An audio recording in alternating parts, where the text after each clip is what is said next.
గురుగారు, అంటే చాలా మందికి కూడా ఇంట్లో కొన్ని ఫంక్షన్స్ చేసుకుంటూ ఉంటారు. ఫర్ ఎగ్జాంపుల్ ఎంగేజ్మెంట్ అయిందని అనుకుందాం. ఒక ఇంట్లో ఎంగేజ్మెంట్ అయిన తర్వాత కొద్ది రోజులకి మరి అది ఇంటి దోషాలా, లేదంటే పిల్లల జాతక దోషాలా, మరి పెళ్లి కొడుకు పెళ్లి కూతురు జాతక దోషాలు ఎలా అని అనుకున్నప్పటికీ కూడా చిన్న చిన్న అవాంతరాలు ఎదురవుతుంటాయి. చిన్న యాక్సిడెంట్స్ కావచ్చు, ఇంటి వాళ్ళకి, అవతల వ్యక్తులకు కావచ్చు, ఈ ఇంటి వాళ్ళకి కావచ్చు.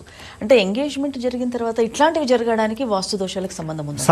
సాయిరామ్ అమ్మ, చాలా మంచి ప్రశ్న. అయితే ఇక్కడ ఏంటిదంటేనమ్మా, ఇల్లు వాస్తు బలంగా ఉంది అనుకుందాం.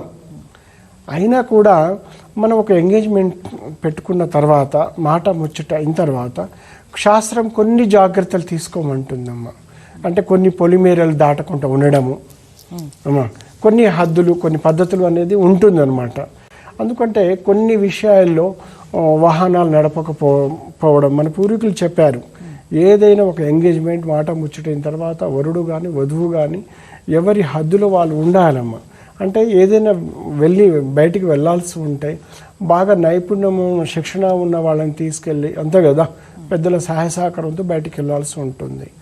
అలా కాకుండా మాట ముచ్చట అయిన తర్వాత కూడా మనం కారు తీసుకొని డ్రైవింగ్ చేసుకుంటూ వెళ్ళినప్పుడు కొన్ని పరిహార దేవతలు, అక్కడ గ్రామ దేవతలు కావచ్చు, అలాగే ఎన్నో రకాల ఉపశక్తులు ఉంటాయమ్మా రోడ్స్ మీద.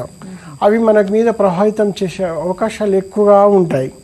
అలాగే ఇక్కడ జాతక దోషాలు కూడా అమ్మా, ఇద్దరి జాతకములు సరైన ఏదైనా దోషములు పీడిస్తున్నాయి అంటే సరైన పరిశీలన చేయకుండా, లోతైన పరిశీలన చేయకుండా, అబ్బాయి బంధువులు బాగున్నారు, అమ్మాయి బంధువులు బాగున్నారు, వాళ్ళది ఒకటే స్థాయి అని చెప్పేసి మనం మాట ముచ్చట చేసుకుంటాము. కానీ ఇలాంటి హింట్ ఇస్తుందమ్మా. ఎలా అంటేనమ్మా, ఒక డ్రైవ్ చేసుకుంటే సడన్గా ఒక బైక్ వ్యక్తి వచ్చేసి ఒక ప్రమాదం, ఆయనకు ఒక పెద్ద ప్రమాదాలు ఉంటాయి, చిన్న ప్రమాదాలు ఉంటాయి, మనకు కూడా చిన్న చిన్న దెబ్బలు తగులుతుంటాయి. ఇవన్నీ ముందుగా హింట్ ఇస్తుంది, రాబోయే రోజుల్లో మీకు కష్టాలు ఉన్నాయి. ఇప్పుడే ఏదైనా జాతక దోషములు ఉన్నా, ఏదైనా పరిసరాల దోషములు ఉన్నా ఒక నిపుణుని పిలిపించి దాన్ని పరిష్కారం చేసుకోండి అని హింట్ ఇస్తుంటుందమ్మా. అప్పుడు మనం జాగ్రత్త పడాలి.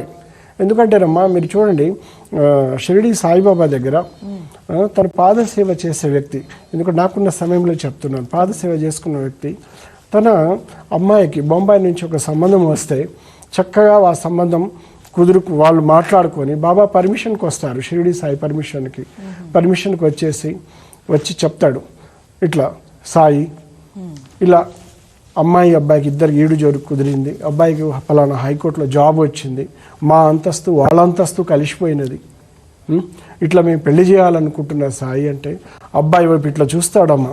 ఎందుకంటే ఆయన మహాసిద్ధ గురువు. అరే, అతని ఇవ్వడం కంటే ఆ ఇటుక భట్టిలో పనిచేసే వాళ్ళకి ఇయ్యరాదురా అంటాడు. చూడండి, సద్గురువుకు ముందే తెలుసును.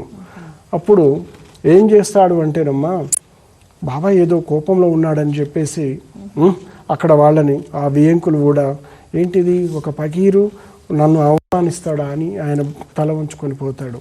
తర్వాత సాయంత్రం పాదసేవకు వచ్చినప్పుడు ఆయన బాబా పాదసేవ చేసుకుంటూ, గురువు సేవ చేసుకుంటూ, బాబా వాళ్ళ అంతస్తు మా అంతస్తు సరిపోయినది, ఆ పిల్లవాడు అమ్మాయి ఈడు జోడు బాగున్నది, బొంబాయిలో మంచి జాబ్ ఉన్నది, నువ్వు పర్మిషన్ ఇస్తే పెళ్లి చేస్తాను బాబా అనుకుంటా ఏడుగురా అన్నాడంట. బాబా పర్మిషన్ వచ్చిందని పెళ్లి చేశారు. కానీ 1 month లోపలనే ఆ వరుడికి యాక్సిడెంట్లో చనిపోవడం జరిగింది. అంటే ఒక సిద్ధ గురువుకు ముందే తెలుసు నష్ట జాతకుడు అని. చూడండి, అందుకని మనం కూడా ఎప్పుడైనా కూడా ఒక పెళ్లి సంబంధాలు కుదిర్చిన తర్వాత చిన్న చిన్న ఆటంకములు వస్తున్నాయంటే మనం చేసే పూజా ఫలము కావచ్చు, మన వాస్తు బలము కావచ్చు, ముందుగానే మనకు రాబోయే కష్ట సుఖాలని చూపిస్తూ ఉంది దారి.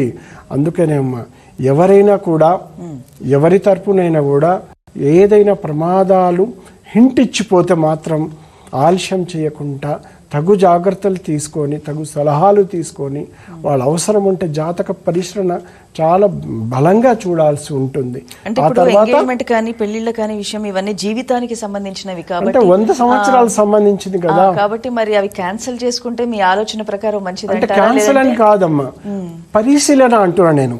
ఎక్కడ క్యాన్సిల్ అనేది నా నోట్లో రాదు. పరిశీలన చేయాలి, జాతక పరిశీలన చేసేసి గురువుల అనుగ్రహం ప్రకారం ముందుకు వెళ్ళమని ఒక ఆజ్ఞ వచ్చిందనుకోండి, వెళ్ళిపోవాలి. లేదంటే అసలు ఎందుకు జరిగింది, ఎక్కడైనా లోపం ఉందా అనేది, టెక్నికల్ లోపం కూడా మనం ఆలోచన చేస్తాం కానీ అలా ఆలోచన చేయకూడదు.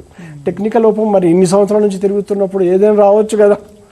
అందుకని అమ్మా, ఏదైనా ఇలాంటి సమస్యలు ఉన్నప్పుడు 100 సంవత్సరాల లైఫ్ కోసం ఇప్పటికీ మా అబ్బాయికి లేట్ అయింది, ఇప్పటికీ మా అమ్మాయికి లేట్ అయింది, ఏదో చేసేస్తాం. మనం ఇవాళ సోషల్ మీడియాలో చూస్తున్నాం ఎన్ని కుటుంబాలు ఎన్ని బాధలు పడుతున్నారు మ్యారేజ్ అయిన తర్వాత కూడా. అందుకని భగవంతుడు ఒక హింట్ ఇస్తాడమ్మా, మన వాస్తు బలంగా ఉన్నప్పుడు కూడా హింట్ ఇస్తాడు, ముందు జాగ్రత్తలు.